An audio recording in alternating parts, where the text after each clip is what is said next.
नमस्कार दोस्त मु ममता आपन को स्वागत करुच्ची आम चैनल में पुणी गोटे नारीर अकुहा कथार पुणी गोटे अध्याय मु आपन को स्वागत करुच्ची। चलते से विषय कथा हवा आउ किछि आमे आलोचना करबा। नारी सर्वंसहा, नारी कोमलमती, नारी धैर्यशीला, नारी भितर जो जिते प्रकार गुण अच्छी से सबको से पाथेय करी ता जीवनर सबु संग्राम करी चले। नारी जन्म गोटे छोटिया जन्म नुहे, बहुत कष्ट, बहुत संघर्षमय जीवन।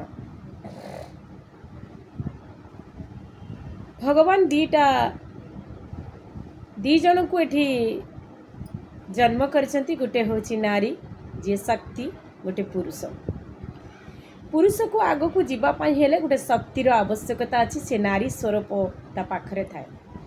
दी जन नारी ता जीवनर चला पथरे थांती, गोटे जने जन्म पूर्वरु आउ जने मृत्यु पर्यंत। सी होछती माँ, सी होची पत्नी। ए दी जनकर कामना, ए दी जनकर स्थान बहुत उच्चरे।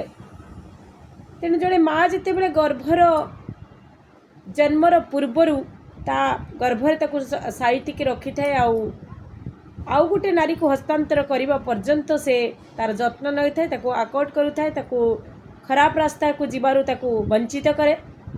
ये होची प्रकृत माँ।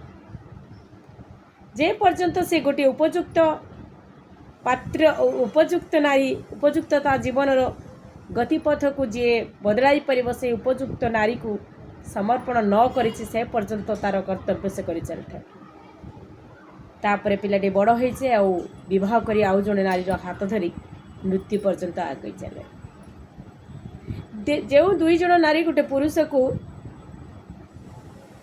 खराब काम करिबा पई सब बेले ताकू रास्ता रुकु थाए आउ सफलतार सीढ़ी चढ़िबा पई जे प्रोत्साहन करि थाए, जे उत्साहित करि थाए, जे मोटिवेशन करि थाए, मोटिवेट करि थाए, सी होची माँ आउ पत्नी। से माँ आउ पत्नी को आमे चिर नमस्य, आमे एठी कृतज्ञता, आमे नमस्य प्रणाम करुचे। जी गोटे पुरुष को प्रतिटी पदक्षेप ताकू खराब कार्य भल काम करिबा पई उत्साहित करि थाए। सेई माँ, सेई पत्नी गोटे पुरुषर सबू समय छेड़ा होता है। आज कंटेंट मुझे रखुच्छी, पुणी देखा नुआ कंटेंट सहित। जय जगन्नाथ।